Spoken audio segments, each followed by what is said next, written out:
विद्यार्थी मी आज तुम्हाला अण्णाभाऊ साठे यांच्याविषयी 2 शब्द सांगणार आहे.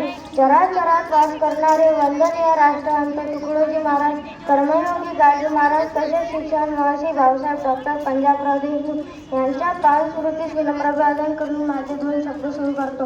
मित्रांनो, आज 1 ऑगस्ट म्हणजेच लोकशाही अण्णाभाऊ साठे यांची जयंती.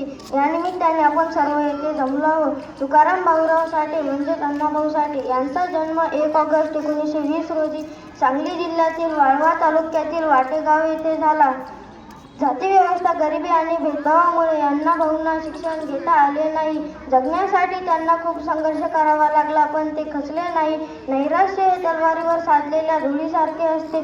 शाळा न शिकताही त्यांनी आपल्या लेखणीतून साहित्य क्षेत्रात प्रचंड कामगिरी केली. त्यांनी कादंबऱ्या, कथासंग्रह, पोवाडे, पटकथा, लावणी यांची निर्मिती केली. रशियात जाऊन छत्रपती शिवरायांचा पोवाडा गाणारे ते पहिले लोकशाहीर होते. फकीरा या त्यांच्या गाजलेल्या कादंबरीला राज्य सरकारकडून सर्वोत्कृष्ट कादंबरीचा पुरस्कार मिळाला. ते एक थोर मराठी साहित्यिक, समाजसुधारक आणि लोककवी होते. दलित साहित्यामध्ये त्यांनी मोलाचा भर घातल्यामुळे त्यांना दलित साहित्याचे जनक म्हणून ओळखले जात. समाजातील अन्याय व जातीभेदावर त्यांनी जोरदार टीका केली. तसेच संयुक्त महाराष्ट्राच्या चळवळीत त्यांनी आपले सक्रिय योगदान दिले. अशा या महान विभूतीस विनम्र अभिवादन करून माझे 2 शब्द संपवतो. जय हिंद, जय भारत.